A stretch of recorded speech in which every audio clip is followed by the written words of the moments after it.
Hey, welcome back to my channel. അപ്പോൾ ഇന്ന് നമുക്ക് കുറച്ച് ഹെൽത്തി ഫുഡ് കഴിച്ചാലോ? ഇപ്പോൾ നല്ലപോലെ തടി വയ്ക്കുന്നുണ്ട്. ഞാൻ കരുതി കുറച്ച് ഡൊമിനോസ് കഴിച്ച് കുറച്ചുകൂടി തടി കൂട്ടിയാലോ എന്ന്. സത്യം പറഞ്ഞാൽ ആദ്യം തടി കുറയ്ക്കാനായിട്ട് ഞാൻ കുറച്ച് ഭക്ഷണ കൺട്രോളൊക്കെ ചെയ്തു. But it didn't work seriously. അപ്പോൾ ഞാൻ കരുതി ഏതായാലും തടി കൂട്ടിയേക്കാം. കൂടുന്ന വർക്കാണെങ്കിൽ നന്നായിട്ട് കൂടുന്നുണ്ട്. എൻ്റെ കൂടെ തടി കൂടാൻ വന്ന ഗുണ്ടപ്പൻ അവന് പിസ്സ പാപ്പം വേണമെന്ന് പറഞ്ഞു. ചെറിയ പീസൊക്കെ കൊടുത്തു വിട്ടാ. ഇത് കണ്ടിട്ട് ബേബിയും കരഞ്ഞിട്ട് വന്നു. ബേബിക്ക് നമ്മൾ കൊടുത്തില്ല, കാരണം ബേബിക്ക് ഇത് കഴിച്ചു കഴിഞ്ഞാൽ ശരിയാവില്ല എന്ന് ഞാനും ഗുണ്ടപ്പനും ബേബിയോട് പറഞ്ഞു കൊടുത്തു. അവൻ കുറേ നമ്മുടെ അടുത്ത് വാശി പിടിച്ച് എനിക്കിത് തരുമോ എന്നൊക്കെ ചോദിച്ചു.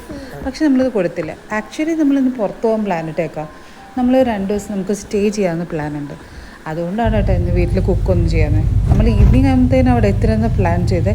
പക്ഷേ എറണാകുളത്ത് ട്രാഫിക് അറിയാമല്ലോ, അതുകൊണ്ട് തന്നെ നമ്മൾ വഴിയിൽ സ്റ്റക്കായിട്ട് കുറേ നേരം. സണ്ണിൻ്റെ ലൈറ്റിൽ ഫോട്ടോ എടുക്കാനൊക്കെ നല്ല രസമുണ്ടായിരുന്നു. പക്ഷേ കുറച്ച് കഴിഞ്ഞപ്പോൾ ചൂട് ഭയങ്കര അധികമായിരുന്നു. അങ്ങനെ നമ്മൾ അവിടെ റിസോർട്ടിൽ എത്തിക്കഴിഞ്ഞപ്പോഴത്തേനും ശരിക്കും വൈകുന്നേരമായി.